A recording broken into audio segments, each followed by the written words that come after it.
នាងនៅតែបដិសេធគំនិតរបស់ឡាវវ៉ាងក្នុងការនាំនាងចាក់ចេញម្ដងទៀតហើយសម្រេចចិត្តរស់នៅជាមួយឡាវលីឲ្យបានល្អនាពេលអនាគតនៅពេលនេះឈិនយូស៊ីក៏បានប្រាប់នាងថាឲ្យតែឡាវលីជាសះស្បើយត្រូវតែនិយាយការពិតឲ្យបានឆាប់តាមដែលអាចធ្វើទៅបានបន្ទាប់ពីនោះមកនាងបានមើលថែឡាវលីយ៉ាងយកចិត្តទុកដាក់ដោយស្រឡាញ់ក្តីស្រឡាញ់ពីឪពុកដែលនាងមិនធ្លាប់បានទទួលពីមុនមកប៉ុន្តែអ្វីដែលរងចាំឡាវលីគឺការវាយប្រហារកាន់តែខ្លាំងព្រោះគាត់បានឃើញប្រជ្រោយខ្មៅនៅលើថ្ពាល់កូនស្រីរបស់គាត់កាន់តែស្រាលជាងមុនដោយដឹងថាកូនស្រីនៅចំពោះមុខគាត់ជាអ្នកបន្លំខ្លួននេះក៏ធ្វើឲ្យឈិនយូស៊ីត្រូវរងការធ្វើទារុណកម្មយ៉ាងធ្ងន់ធ្ងរជាបន្តបន្ទាប់ក្មេងស្រីបានដឹងថាឪពុករបស់នាងប្រហែលជាឃាតករដែលបានធ្វើបាបមិត្តសម្លាញ់របស់នាងព្រោះអីមុននេះបន្តិចពេលដែលគ្រួសារកំពុងស្ទូចត្រីនៅទីវាលឈិនយូស៊ីបានបើកនុយត្រីហើយបានឃើញក្រចកដៃមួយនៅក្នុងនោះនេះធ្វើឲ្យនាងគិតកាន់តែខ្លាំងហើយមានការភ័យខ្លាចយ៉ាងខ្លាំងព្រោះនាងបានរកឃើញថាក្រចកដៃនេះគឺដូចគ្នាបេះបិទនឹងក្រចកដៃរបស់សៀវស៊ូជាមិត្តសម្លាញ់របស់នាងនៅពេលនេះឈិនយូស៊ីទាំងភ័យផងនិងខ្លាចផងប៉ុន្តែនាងយល់ថានេះគឺជាភស្តុតាងនៃការសម្លាប់មនុស្សរបស់ពួកគេដើម្បីកុំឲ្យភ្ញាក់ផ្អើលដល់សត្រូវនាងក៏ប្រញាប់បោះក្រចកដៃនោះចូលទៅក្នុងធុងទឹកស្របពេលដែលលីវស៊ុយហ្វាងកំពុងដើរមករកនាងក្នុងគ្រាដ៏គ្រោះថ្នាក់បំផុតនោះ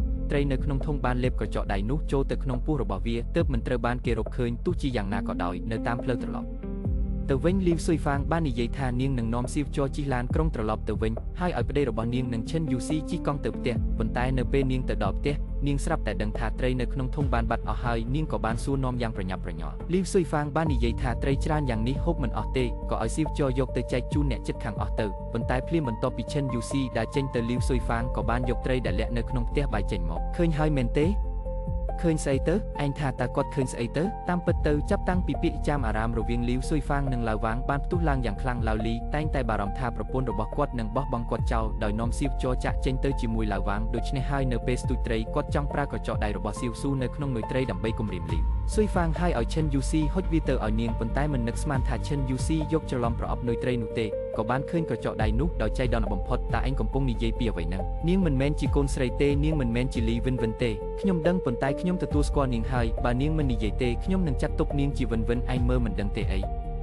នាងជាមិត្តភក្តិរបស់សៀវស៊ូនាងមកផ្ទះយើងគឺដើម្បីតាមរកសៀវស៊ូនឹងឯងក្នុងពេលជាមួយគ្នានេះឈិនយូស៊ីបានពន្យល់ពីស្ថានភាពទៅកាន់ឈឹងស៊ូរួចហើយពួកគេទាំងពីរនាក់កំពុងដើរសួរពីផ្ទះមួយទៅផ្ទះមួយយ៉ាងអន្ទះសារថាតើមាននរណាម្នាក់យកត្រីមកឲ្យដែរឬទេប៉ុន្តែពួកគេមិនបានដឹងថានេះជាការភូតភររបស់លីវស៊ុយហ្វាងឡើយដូច្នេះហើយបើទោះបីជាពួកគេបានស្វែងរកពេញមួយយប់ក៏ដោយក៏នៅតែមិនឃើញមានតម្រុយអ្វីសោះឡើយដូច្នេះហើយឈិនយូស៊ីបានសម្រេចចិត្តប្រថុយនឹងការប្រឈមមុខនឹងការរកឃើញដើម្បីត្រឡប់ទៅផ្ទះវិញដើម្បីស្វែងរកភស្តុតាងនៃការសម្លាប់សៀវស៊ូនៅពេលនេះឈឹងស៊ូបានដាស់តឿននាងថាត្រូវតែប្រុងប្រយ័ត្ននិងរស់សាភាពស្ងប់ស្ងាត់មិនត្រូវឲ្យមានការសង្ស័យឡើយរូបគេនឹងនៅចាំការពារនៅខាងក្រៅប្រសិនបើមានគ្រោះថ្នាក់គឺត្រូវស្រែកខ្លាំងទោះបីជាពេលនេះឈិនយូស៊ីភ័យខ្លាចរហូតដល់ញ័រខ្លួនក៏ដោយប៉ុន្តែដើម្បីសៀវស៊ូនាងនៅតែប្រមូលភាពក្លាហានត្រឡប់ទៅផ្ទះវិញហើយឈិនយូស៊ីមានអារម្មណ៍ថានាងហាក់បីដូចជាមិនទាន់ត្រូវបានគេលាតត្រដាងឡើយពីព្រោះពួកគេថែមទាំងបានទុកអាហារពេលល្ងាចឲ្យនាងទៀតផងហើយគ្រួសារនេះនៅតែដូចពីមុនដដែលបន្ទាប់មកឈិនយូស៊ីបានឆ្លៀតឱកាសពេលកំពុងរៀបចំតូបលួចចូលទៅក្នុងផ្ទះបាយហើយយកកាយកាកសំណល់នៅក្នុងធុងសម្រាមជាសំណាងល្អនាងបានរកឃើញក្រចកដៃពណ៌បៃតងនោះប៉ុនតែនៅពេលដែលនាងគិតថានាងបានរកឃើញភស្តុតាងលីវស៊ុយហ្វាងស្រាប់តែមកស្ទាក់ផ្លូវនាងនៅក្នុងផ្ទះបាយ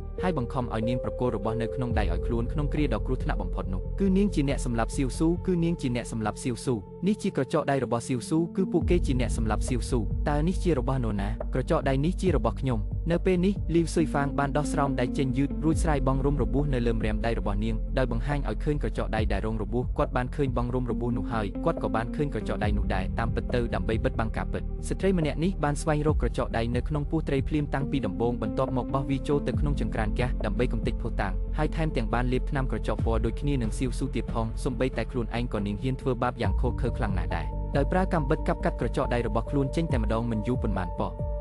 អ៊ូលីសបានធ្វើការប្រៀបធៀបក្រចកដៃនោះហើយបានបញ្ជាក់ថាវាពិតជារបស់លីវស៊ុយហ្វាងមែនដូច្នេះហើយមានតែដោះលែងពួកគេពីរនាក់ឲ្យត្រឡប់ទៅវិញប៉ុន្តែឈិនយូស៊ីបានបង្កការរំខានយ៉ាងខ្លាំងនៅមាត់ទ្វារដោយជឿជាក់យ៉ាងមុតមមថាពួកគេជាអ្នកសម្លាប់សៀវស៊ូថែមទាំងនិយាយថានាងមិនមែនជាកូនស្រីរបស់ពួកគេទៀតផងប៉ុន្តែលីវស៊ុយហ្វាងបានយកលទ្ធផលតេស្ត DNA កាលពីលើកមុនមកបង្ហាញដោយបញ្ជាក់ថាឈិនយូស៊ីពិតជាកូនស្រីរបស់ពួកគេមែននៅពេលនេះសូម្បីតែឡាវលីក៏ស្រឡាំងកាំងដែរជាមួយគ្នានេះវាក៏បង្ហាញឲ្យឃើញថាល្បិចរបស់លីវស៊ុយហ្វាងគឺពិតជាពូកែខ្លាំងណាស់ដោយនាងថែមទាំងបានរៀបចំទុកជាមុនសម្រាប់ការមកដល់ទីនេះរបស់ប៉ូលីសទៀតផងពេលនេះវាត្រូវបានបង្ហាញថាឈិនយូស៊ីគឺជាកូនស្រីរបស់ពួកគេទាំងពីរនាក់ដូច្នេះប៉ូលីសនឹងដោះលែងពួកគេឲ្យចាក់ចេញដោយធម្មជាតិពួកយើងទៅផ្ទះវិញទៅដល់ផ្ទះវិញអ្វីនឹងល្អ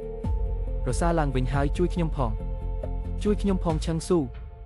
ខ្ញុំមិនចង់ទៅផ្ទះវិញទេខ្ញុំមិនចង់ទៅផ្ទះវិញទេជួយខ្ញុំផងទៅចុះទោះជាយ៉ាងណាក៏ដោយប៉ូលីសដែលមិនដឹងការពិតនៅតែរារាំងឈឹងស៊ូយ៉ាងតឹងរឹងលុះពេលដែលឈិនយូស៊ីត្រូវបានគេនាំមកដល់ផ្ទះនាងត្រូវបានពួកគេទាំងពីរនាក់បង្ខិតបង្ខំសង្កត់នៅលើគ្រែហើយចាក់ថ្នាំមួយម្ជុលឲ្យនាងឈិនយូស៊ីក៏ចាប់ផ្ដើមស្ងប់ស្ងាត់ទៅជាបណ្ដា